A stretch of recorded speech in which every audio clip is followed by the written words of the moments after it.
खबर में खुश आमदीद। मेरे साथ आरफ उम्मीद भट्टी साहब, तैर मलिक साहब और मैं हूं सईद काजी। नाज़रीन, पीडीएम की नई हिकमत अमली क्या होगी? आज रात शायद 8-9 बजे तक ये आ जाए, मगर इस पर हम देखेंगे क्या कंजेक्चर्स हो सकते हैं और क्या क्या क्या साराइयाँ हो सकती हैं और क्या खबरें हैं हमारे पैनलिस्ट के पास इस हवाले से। इसके साथ साथ अपोजिशन सेनेट में ओपन बैलेट इलेक्शन के ख़िलाफ़ क्यों है? ज़ाहिर है ये तो एक अच्छा अमल अगर हो जाए उसमें शफाफियत आ जाएगी।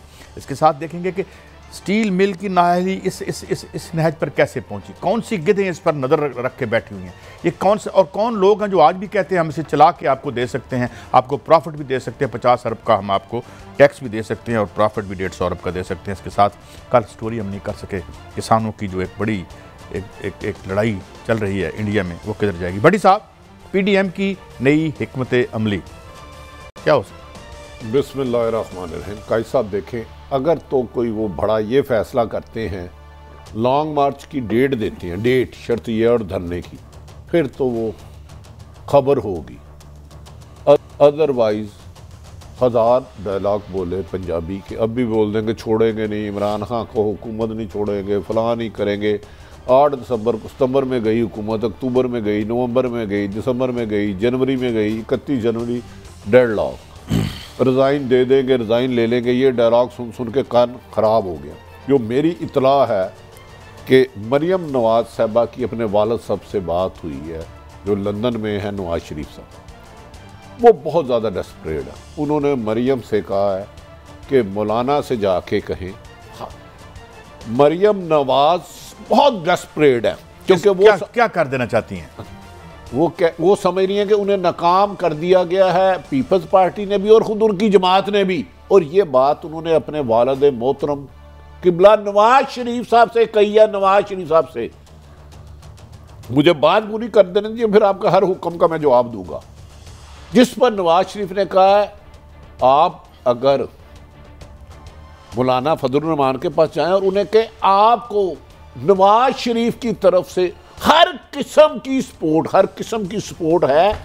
और कल आपने और मौलाना ने पीपल्स पार्टी पर सिर्फ एक दबाव रखना है कि आज 4 फरवरी 2021 में जो पीडीएम का इजलास इस्लामाबाद हो रहा है, उसमें धरने की डेट दे के उठें, क्योंकि उन्हें पता चल गया कि रिज़ाइन नहीं दे सकते। और जिन्होंने रिज़ाइन क्या देने हैं, जो खुद डस्के में ज़मीनी इलेक्शन में घर घर जाके वोट मांग रहे हैं, इसका मतलब है रिज़ाइन बेचारे देने की हिम्मत नहीं, ताकत नहीं, करज नहीं या मौका नहीं।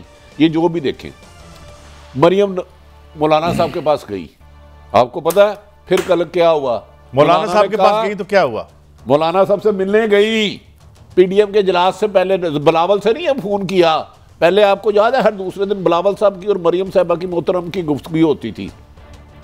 तो उन्हें क्या, चल झूठिया तेरी मेरी कुट्टी, या पंजाबी च असीं लड़ने थे ना कि मलक साहब मेरे ना खेड़े ने, मेरी बारी नहीं दी, मैं क्या कट्टी, मैं कल तो तेन गेंद नहीं करानी। अब वो मरियम ने उन करना छोड़ दिया, लेकिन मौलाना साहब ने फिर शर्त रखी है, आपके अब्बा ने आपको तो कह दिया है कुछ मुझे भी तो मिले, आपने पहले भी मुझे इस्तेमाल किया था। और मौलाना ने मरियम साहबा से कहा, मैं जानता हूं मुझे अब भी पीपल्स पार्टी इस्तेमाल कर रही है, अगर आप मेरे साथ लोग इतने ही सिंसियर हैं इस हुकूमत के हाथ में तो रिज़ाइन क्यों नहीं देते? उस पर मरियम ने यकीन दहानी कराने की कोशिश की, हम देने के लिए तैयार हैं, पीपल्स पार्टी रुकावट है।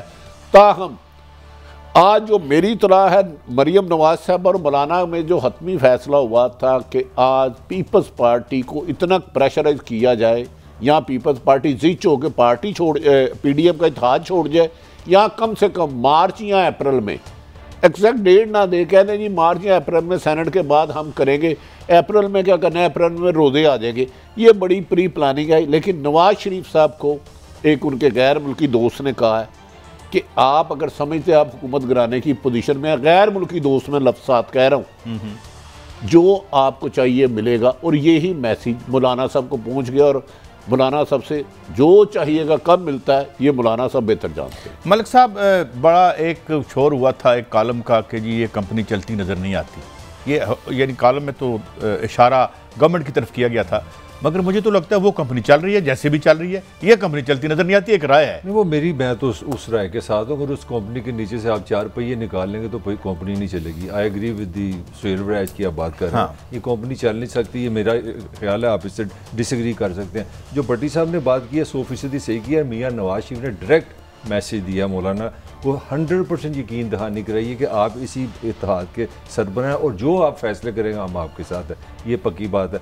इस वक्त जो सबसे बड़ा प्रॉब्लम बना हुआ है ना अपना अपोजिशन का, ये बना है कि 3 मेजर जो पार्टी हैं, पार्टी तो यार हैं, मगर उसमें पीपल्स पार्टी ना समझ आ रही उसका बयानिया क्या है, ना समझ आ रही कि वो रिएक्शन में किधर जाएगी। अब सवाल है कि अगर आप लॉन्ग मार्च में जाते हैं, आप इस्तीफे देते हैं, आप अपोजिशन होते हुए आपने लड़ाई डाली सी एस्टेब्लिशमेंट से, तो पीपल्स पार्टी की खामोशी जो है ना वो खुद ब खुद इत्तेहाद को खा रही है। तो आज का जो मेरी भी कोई इन्फॉर्मेशन भी है और कॉमन सेंस भी है, आज अगर अग्रेसिव मैसेज ना आया, अगर आज इन्होंने सिर्फ एक काम करना है, अगर आज के इजलास से ये चीज़ बाहर ना आई कि पीपल्स पार्टी की पोजीशन क्या है और फ्यूचर प्लानिंग क्या है, तो फिर अपोजिशन डेथ बेड पे चली जाएगी।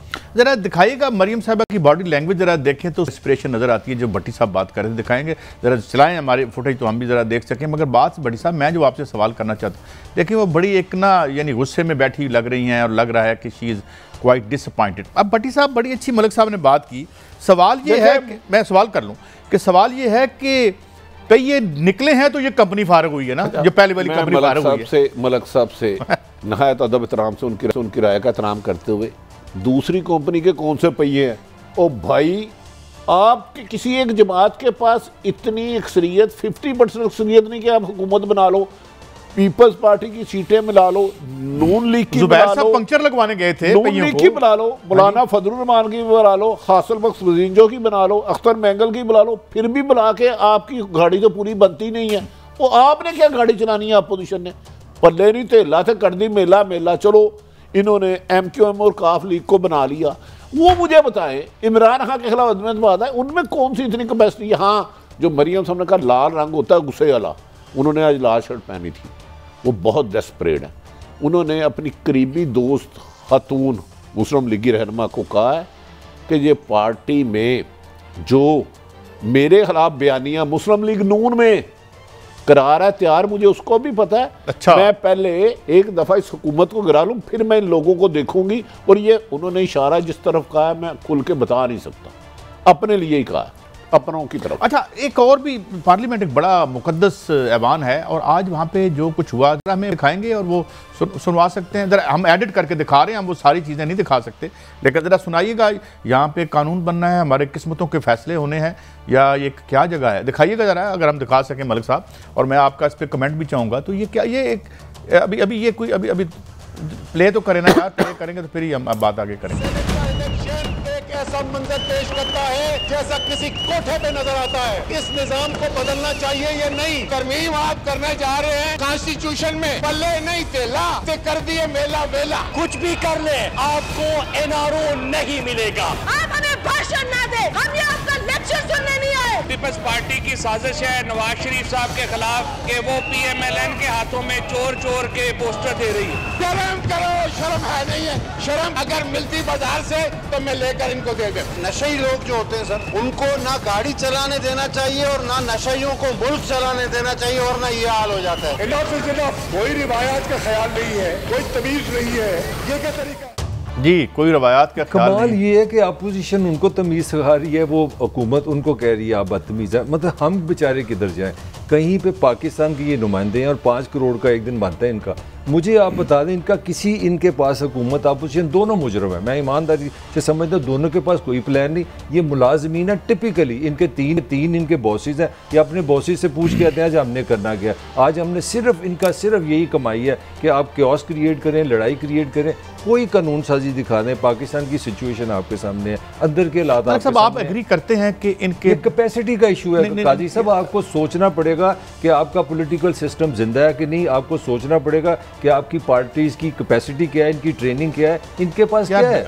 मुझे बताएं ना, पार्टी की क्या ट्रेनिंग? भट्टी साहब, कैपेसिटी तो बड़ी है। अगर इनके निजी कारोबार देखें तो बिल गेट शर्मिंदा हो जाता है, इतनी कैपेसिटी है। ये कैपेसिटी जब मेरा काम करना होता है असेंबली में, वहां कैपेसिटी क्यों गायब हो जाती है? साहब, एक तो सियासी जमातों में जमहूरियत है ही नहीं, मैं माफी चाहता हूँ, मैं इख्तलाफ डिक्टेटरशिप अंदर खौफनाक।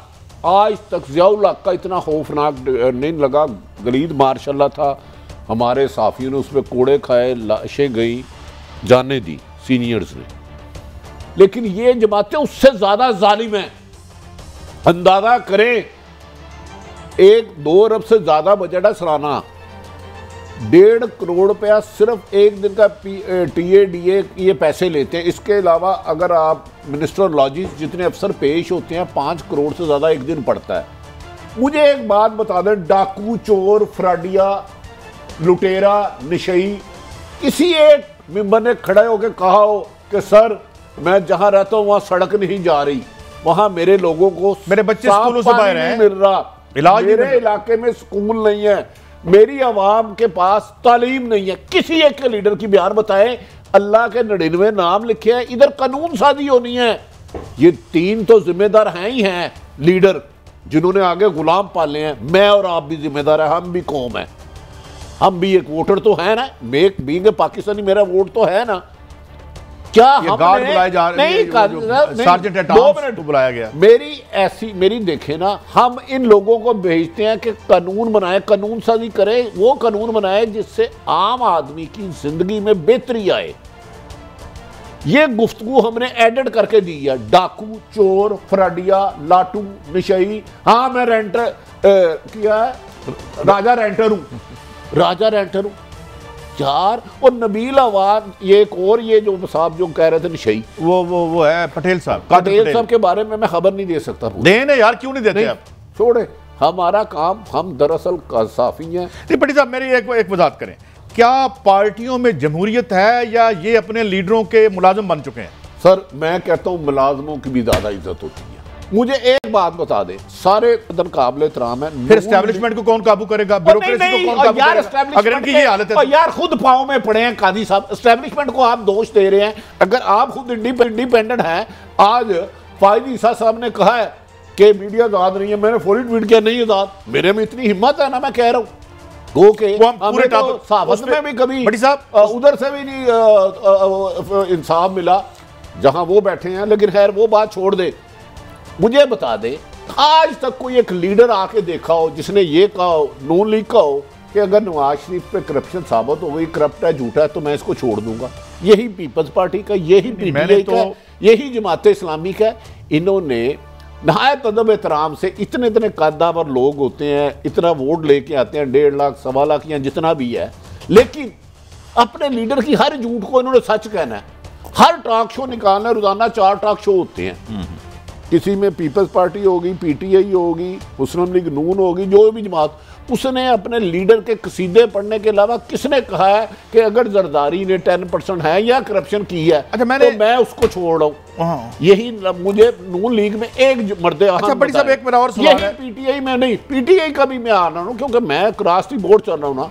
एक मर्द खान बनाए कि इमरान खान ने जो वादे किए थे वो पूरे नहीं किए, लिया था मैं अपना रास्ता जुदा कर। और भट्टी साहब यहाँ ये भी तो सवाल है ना, यहाँ तो आप मुझे ये बता दें कि मेडिकली जेनेटिकली पाकिस्तान का जो MNMP होता है वो ब्रेन ही घटिया होता है, वो कर ही नहीं सकता।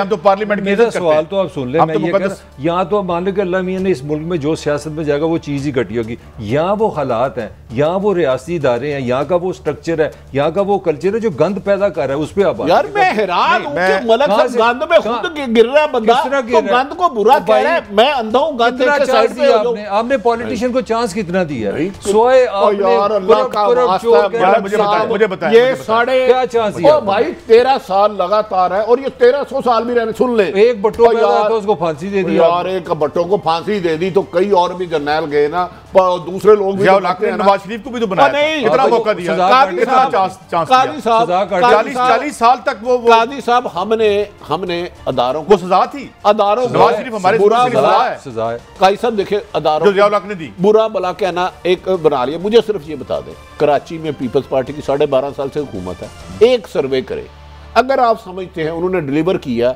तो मैं उनसे माजरत करूंगा और कहूंगा वेल डन भाई, ये सही जमहूरियत सिंध में है।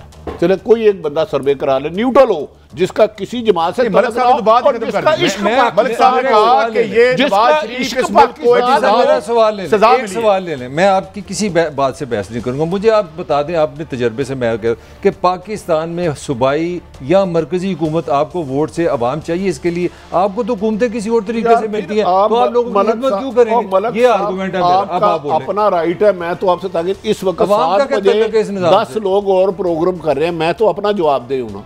वो जो मुझसे बेहतर सारे कर रहे हैं। अच्छा, दूसरे टीवी पे 7 बजे की स्लॉट पे भी होगा, 8 बजे भी होगा, 10 बजे भी होगा। मैं तो अपना जवाब दूं, मैं ये कमिटमेंट करता हूं, मैं हराम का पैसा लूंगा तो मैं किसी ग्रुप को मुझे एक बात बताएं कि अगर ये अगर हाथ खड़ा करके सेनेट के वोट हो जाएं और रोज एक दूसरे पे ये इल्ज़ाम लगाते हैं, लोटा लोटा कहते हैं एक दूसरे को, लोटे लेके असेंबली में चले जाते हैं, ये जो छांगा मांगा करते हैं, क्या क्या गांधी ने नहीं किया, तो अगर हाथ खड़ा करेंगे तो हम नुमाइंदे कहेंगे यार देखो मेरा MPA नहीं बिका, तो इसमें क्या हर्ज है? देखिए इस पे ना, एक तो इमरान खान साहब को जब इन्होंने खुद गड़बड़ कराई थी, मैं फिर बात बिल्कुल मलक साहब मुझसे कभी कभार खफा हो जाते हैं और मुझे कोई खबर नहीं होती है कि मेरी वजह से दिलदारी ना हो।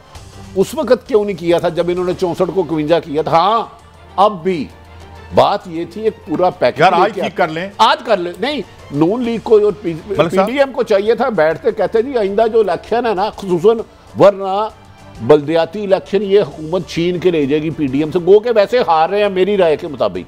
मैं कल मलक साहब ने स्टोरी दी है, मलक साहब इलेक्शन फॉर्म नहीं ला सकते साहब हमारा, हम तीनों बताएं, मेरी एक मिनट सुनिए, मैं सिर्फ आपसे मैंने जितनी बात थी खूबसूरत बात, आज ये बैठते ना मानते, ये बिल्कुल सही आपने, लेकिन कहते भाई इलेक्शन आइंदा ऐसा शिफाफ होगा, हारने वाला जीतने वाले को हार बनाए, जीतने वाला अल्लाह आपका, ये पाकिस्तान, ये नया पाकिस्तान है, ये आपका नया पाकिस्तान। मेरे कमेंट आगे बढ़ना है, मसला क्या है? मसला ये है कि मैं किसी पार्टी का कोई ना तर्जुमान हूं ना, मैं तो एक न्यूट्रल आदमी हूं। जब आप सच अपने फायदे के लिए इस्तेमाल करेंगे, हाथ उठा के आप वोट दें, जब आप साथ 50-50 करोड़ के तरक्याती फंड देंगे तो आप तो इलेक्शन तो गंद वहीं पे डाल गया। तो मेरी सिंपल ये गुजारिश है, मैं ये कह रहा हूँ कि जब हमसे सब साथ शामिल है, मैं भी शामिल हूँ, अगर मेरा सच वो हो जिसका मुझे फायदा हो, फिर इस तरह अच्छा यार ये इजाजुल हसन साहब ने कहा है, आपने ठीक कहा, मैं कह रहा हूँ कि सियालकोट जिला डस्का में होने वाले इलेक्शन में मौजूदा हुकूमत की तरफ से मुबैना तौर पर सियासी दबाव इस्तेमाल किया, तो ये सियासी करप्शन नहीं है?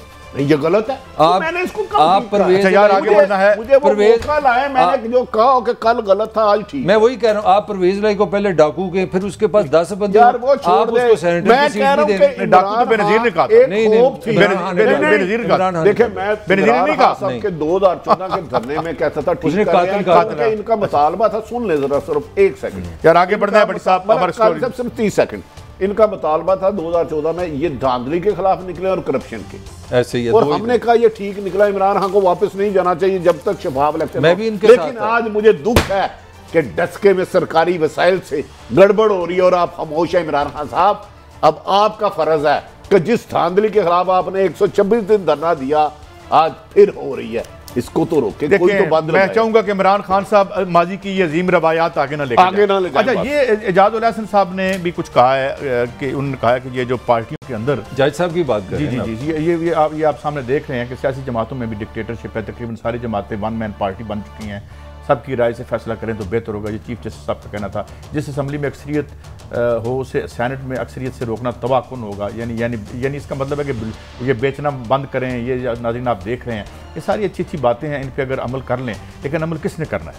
जो पार्टी हुकूमत में आती है, आपने एक ऐसा निज़ाम रखा हुआ है, काले धन से आप इलेक्शन जीत के आते हैं, कब्जे ग्रुप आपके फंड करने वाले होते हैं। अब मुझे बताएं, मैंने तो कब्जे ग्रुप रखे हुए हैं मुझे फंड करने के लिए, और मैं मलिक से ये कहूं कि मलिक तुम सवेरे से नेक हो जाओ, नहीं हो सकता। ये कैसे हो सकता है? जब तक ये सारा गुनाह का पैसा जब्त नहीं होता, ये अंदर नहीं होते सारे, उस वक्त तक सफाई हो सकती है। अब नवाज शरीफ कहते हैं इमरान खान तू वसूली हो जा, तो घर टूट जा, तो मैं फिर आना है। रिस्पेक्टेबल काजी साहब, देखे मैंने अभी कहा था कि मार्शाल्लाह से ज्यादा डिक्टेटरशिप सियासी जमातों में है। चीफ साहब, मोहतरम चीफ जस्टिस साहब ने भी अब ये कहा, चले हम तो बुरे हो जाएंगे, हम पे ये इल्जाम लगा देंगे, कोई किस जमात का लगा देगा, लेकिन जब मुल्क का चीफ जस्टिस, वैसे तो ये अपोजिशन बड़े देती है जी, नहीं वो हुकूमत, चीफ जस्टिस ने कहा फलां हुकूमत नहीं चल रही, तो आज उन्होंने कह दिया है भाई के सियासी जमातों में डिक्टेटरशिप है, आप खुदा बने हुए बैठे, ये और ये सच है।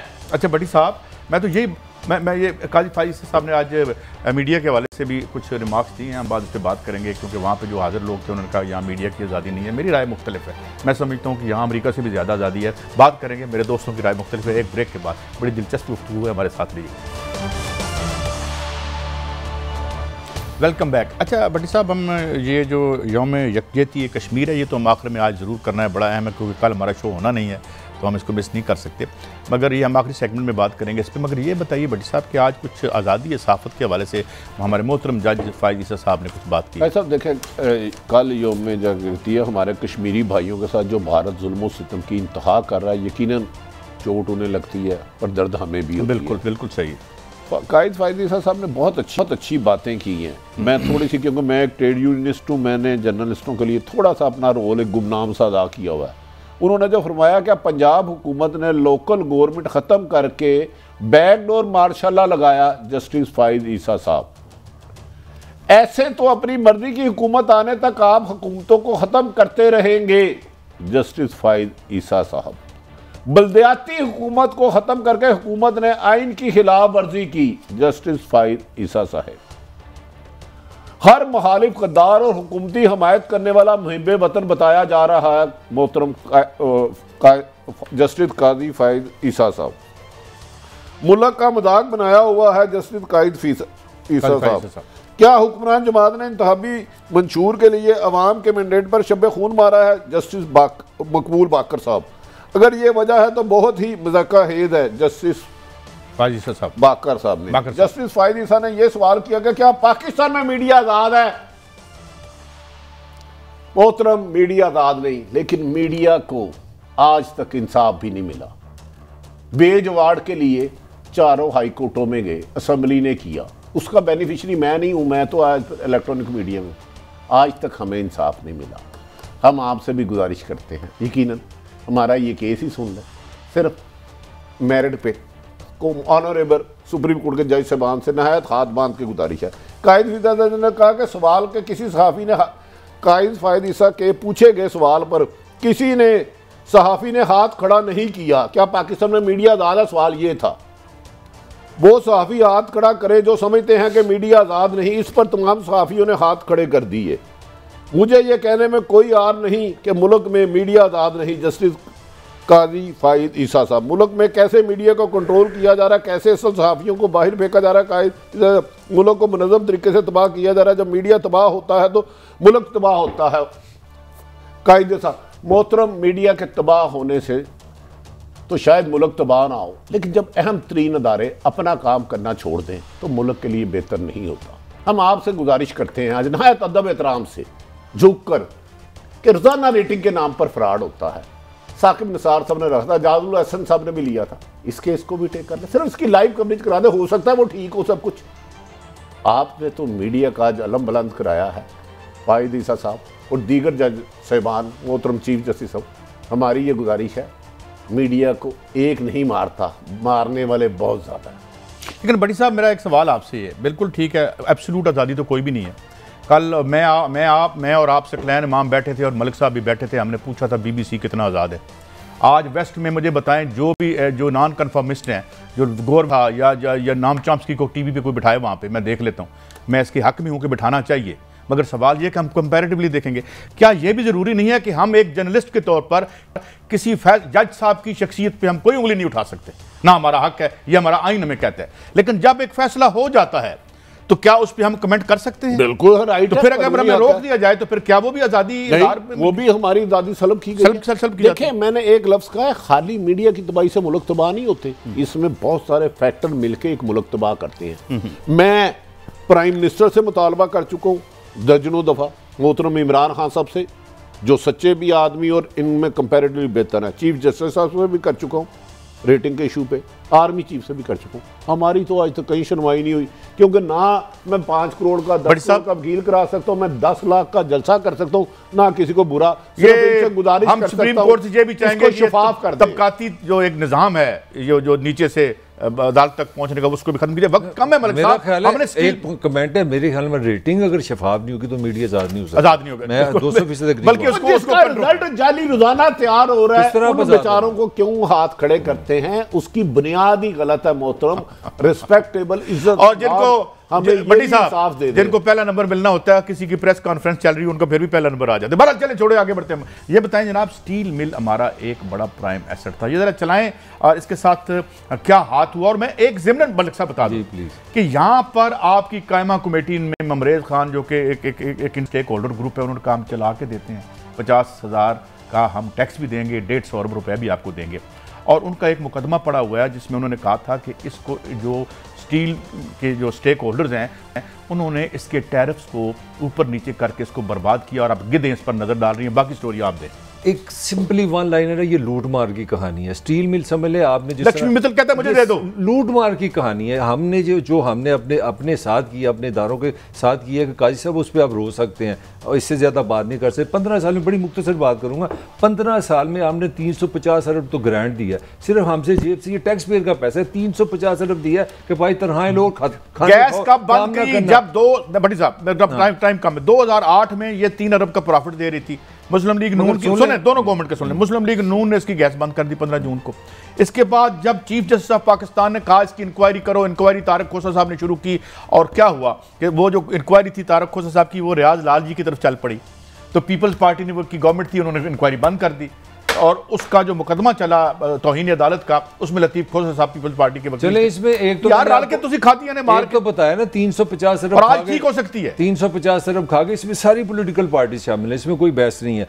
और 610 अरब रुपया आपने करप्शन से, लूट मार से, खसारे से पाकिस्तान को नुकसान पहुंचाया। नहीं, मुझे एक साल यार वक्त कम है, आप दोनों जवाब दें। एक पार्टी जो मौजूद है, जो इंडिपेंडेंट स्टेक होल्डर्स कहते हैं हम इसे वर्कर्स सारे चला के दिखाते हैं, आपका प्रॉफिट भी देते हैं, उन्होंने बताया तो देना उनको क्यों नहीं देते? और उन्होंने जिन पे इल्जाम लगाया, एक मिनट, उन्होंने जिस पे इल्जाम लगाया वो मुमकिन है सेंटर बनने वाले हैं अभी। उन्होंने एक इश्तिहार छापा था, ये जो रज़ाक दाऊद साहब और जो लोग स्टील जो ला रहे थे, ये उन्होंने लगाया, मैंने नहीं लगाया, उन्होंने कायमा कमेटी में जाके लगाया, और बिल्कुल गलत इल्जाम होगा। तफ्तीश क्यों नहीं की जाती? अच्छा मैं 2 मिनट मुझे दे दे, मुझे सिर्फ दे दे। जब भी नुकसान खसारे में जाता है, पाकिस्तान के अदारे जाते हैं, इनका अपना बिजनेस क्यों नहीं जाता? मुझे बताएं कौन सा ऐसा अदारा है किसी बिजनेसमैन का जो 10 साल से खसारे पे चलता हो और कर्ज दर कर्ज लेके आप तनख्वाहें दें और वो बंद लोगों को पैसे देते रहे? यार माले मुफ्त दिले बेरहम, ये कैसे हाकम है कि जो स्टील मिल खुद खरीद लेंगे तो प्रॉफिट में जाएगा, पीआईए हुकूमत चलाए तो खसारे में। ब्लू एयर है क्या वो जो खान अब्बासी साहब की है, एयर ब्लू, वो उनकी हो तो प्रॉफिट में जाए। अफलातून ने कहा था कि अगर आप कारोबारी लोगों को इक़्तिदार देंगे, नहीं, ये जो मलक साहब ने फिगर बताया है, इतने पैसे आप खसारे, इसका कौन जिम्मेदार है? कोई तो यार आखिरी यार वो कह रहे हैं भट्टी साहब की तफ्तीश कराएं, बंदे पकड़े, यार नाम ले रहे हैं लोगों का। मैं अर्ज यही कर रहा हूं ना, अभी मैं जो किसने बोल रहा था ना कि मुल्क साफियों से तो होता ही होता है, लेकिन नहीं, मुल्क उनसे तबाह होता है। साफी सिर्फ खबर देता है, निशानदेही करता है, जज और थानेदार नहीं होता। जो अदारे अपने जिम्मेदारियां पूरी नहीं करते, जिसने गैर कानूनी तौर पर भर्ती की, वेले बिठा के पैसे दिए, इस मुल्क को आप दीमक की तरह खा गए हो और एक दूसरे पर इल्जामात लगाते रहते हो, कभी मुल्ज़म नहीं। भट्टी साहब आपने एक बात की है वो मेरे दिल को लगी है, मैं आपके कमेंट लेना चाहता हूं। भट्टी साहब ने अभी एक बात की, उन्होंने कहा कि जो तुम अपनी स्टील मिलें चला रहे थे वो फायदे में थी, हुकूमत भी तुम चला रहे थे, और जो हुकूमत की स्टील मिल थी उसका बेड़ा क्यों गर्क हुआ? एक मैशत है, एक मुल्क है, एक इकोनॉमिक एनवायरमेंट में जो मियां साहब के प्रॉफिट और जरदारी साहब के प्रॉफिट और तरीन साहब के प्रॉफिट ऊपर जा रहे हैं। कोई इंटेलेक्चुअल जो आपने चाहिए, वहां पे मेरा मुनाफा है, यहाँ पे लूट मार है। मैं तो ये जिम्मेदार है लोग। मैं हाँ, ये शिकार का है, ये पाकिस्तान इस हुक्मरान तबके की शिकार का है, वो तो हमारा खून चूसने के लिए बैठे हैं। मैं अब ये कोई स्टील मिल की बात करें, कपास की सुन ले, 34% पाकिस्तान की पैदावार कम हुई है। 5 साल में 45 billion US dollar, 45 billion dollar, हमें करोड़ साल चाहिए गिनने के लिए। बट साहब इसके लिए कोई पीडीएम तहरीक चलाएगी? अच्छा सुन ले, हमारे मुल्क के साथ किसने खाया? हमारे साथ क्या हो रहा है? खाने वाले वो हैं। मैं कह रहा हूं कोई तमाम पॉलिटिशियनों को मैं और बिमा साफियों को, हर बिजनेसमैन को मुझे बताए ये कब से खसारे से जा रही है? 8-9 से 15 साल हो, 2008 से कोई बिजनेसमैन मुझे ऐसा दिखाएं जिसका अदारा तबाह रहा हो और वो हर साल अरबों रुपए उसके अदा कर रहा हूं। कोई एक मिनट मुझे सुने, अब देखिए इसकी सजा, इधर आईपीपी चलती रही है, बिजली बनती है, अरबों रुपए ब्रेक है साहब, एक मिनट, ये इसकी सजा किस तरह हमें मिलती है? हमें सजा इस तरह मिलती है, जब गरीब आदमी पेट्रोल लेता है तो वो 48 रुपए टैक्स देता है और 46 रुपए देता है डीजल पे। मेरे से 48 रुपए लेते हैं स्टील मिल के पैसे। मैंने ब्रेक पे जाना है, ये वापस आएंगे तो यकीन का दिन भी हम आज मनाएंगे, अपने दुख बांटेंगे अपने भाइयों के, और साथ हम ये भी बताएंगे कि बॉलीवुड को अब मोदी ने किसानों के खिलाफ कैसे इस्तेमाल कर रहा है, क्रिकेटर्स को कैसे इस्तेमाल कर रहा है, और ये लोग किस तरह से इस्तेमाल हो रहे हैं। शर्मनाक है ये बात, उन्हें शर्म आनी चाहिए अपने किसान भाइयों के साथ यकजहती के बजाय वो मोदी के उस जुल्म का साथ दे रहे हैं। एक ब्रेक के बाद वेलकम बैक। भट्टी साहब और मलिक साहब, एक किसान जो है हमारे सामने जो प्लेट में एक चावल की प्लेट आती है, हमें कभी एहसास हुआ है कि ये इसको बनाने के लिए वो किस अजाब से गुजरता है। 2.5 लाख किसान इंडिया में खुदकुशी कर चुके हैं, और माना मुझे फिक्र भूल गई है कि 8-10 माना वहाँ पे खुदकुशी करते हैं, और उनकी जो बड़े बड़े अमीर उनके एक्टर्स हैं, बजाय इसके कि उनके वो दुख में उनका साथ दें। देखिए मोदी की गिरफ्त, विराट कोहली साहब उनके कैप्टन जो हैं, नहीं मैं अर्ज करने लगा, और खुद अरबपति हैं वो। मोदी की गिरफ्त इस वक्त भारत पे ना होने के बराबर है। हुकूमत भारतीय रिटर्न नहीं है उस वक्त। 17 अलैदगी पसंद तरीके चल रही हैं, खालिस्तान तरीक अपने रूज पे, और किसान बिल्कुल गैर सियासी और पूरे भारत से ट्रेड यूनियंस भी आ गए हैं। अब मोदी ने एक हारे हुए जंग के सिपा सलार की तरह छोरे हथकंडे गन पॉइंटों पे एक्टर्स या क्रिकेटर्स को लाना शुरू कर दिया है। इस तरह आवाम की आवाज़ नहीं दबाई जा सकती। बट साहब ये कश्मीर और साथ ये जो किसान हैं, अगर इनके आपस में डॉट्स मिल जाते हैं तो ये तहरीक तो उसको उड़ा देगी। इस तहरीक ने असूलन उड़ा दिया। वो तो भारत में इंसानी क्योंकि जो अलमदार बनते थे, एक वहशत की निशानी बन गया भारत दुनिया में, वहशत की। उधर खाली किसान नहीं, निचली सतह के हिंदू तमाम अकलीतें जवाल में, उनके साथ नाइंसाफी ये करा। इवन के हिंदू जो निचली सतह के उन पे जुल्म कर रहा है, वो मोदी के हक में है कौन? सिवाय वहां की फौज जो बम तोप और बारूद। सर फौज में भी तो सिख हैं लोगों को, आर्मी में, मलिक साहब आर्मी में भी सिख हैं। गाजी साहब $18 बिलियन का तो इस बार असला लेने लगा है मोदी। पता है आपको इस वक्त दुनिया के जो टॉप किसानों पे दिलाने के लिए, तो फौज ने तो खुश होना है, खुदकुशियां कर रहे हैं। मगर बड़ी अजीब बात है, मतलब जो मर्जी के कागजों में ही अपने आप को सबसे बड़ी जमहूरियत कहते हैं। वो हॉलीवुड की एक माइग्रेंट है, वहाँ की दुनिया की इस वक्त सबसे पॉपुलर है सिंगर रेहाना। उसने एक छोटा सा ट्वीट किया कि ये किसानों के बारे में कोई बात करे, बड़ी ह्यूमनिस्ट बात है। और मैं हैरान है क्योंकि इंडिया को क्या हो गया, क्या ज़हनी मरीज़ हो गए हैं सारे एक्टर, उनके जितने नाम, के कुमार तो पता नहीं, मुझे तो नाम भी नहीं आते, ये इतने बड़े सारे ने वो मोदी की पार्टी में शामिल हो गए, उसके खिलाफ लड़ाई शुरू कर दी। भाई एक ह्यूमनिस्ट बात किसी ने किया है कि किसानों का मसला सुने, आपने अमेरिका से उसके खिलाफ ट्विटर पर जंग शुरू कर दी। और कश्मीर में क्या कर रहे हैं वो भी सुन लें। भारत में उस बेचारी सिंगर को एजेंट बना दिया। भारत में इंसानियत हार गई, बारूद जीत गया। इस वक्त मकबूजा कश्मीर में भी क्या हुआ, इंसानियत हारी, लोग नहीं हारे, इंसान हार गया। भारत में भी खुद हिंदू तमाम। बड़ी साहब ये सेल्फ डिफीटिंग नहीं है, ये तो इस मुल्क के अंदर बड़ी अच्छी बातें भी थी। इसमें एक नाम था, जमहूरियत है। मोदी ने आके उसको तबाह कर दिया। कादी साहब देखिए, किसी भी मुल्क के तबाह या टूटने में 1-2 महीने नहीं लगते, एक घर तोड़ने में कई दिन लगते हैं। तो मेरा ख्याल है भारत के टुकड़ों में मोदी का नाम नुमाया अल्फाजों में लिखा जाएगा। कश्मीर पे आप क्या कहेंगे मलिक साहब, क्या इंसानी ज़मीर क्यों सो रहा है? सारे इसराइल वाले आलमी ज़मीर नहीं, वो इजराइल वाला काम कर रहे हैं। आलमी ज़मीर तो पैसे का ज़मीर है, मेरा लिए टाइम पैसे करने वाली बात है।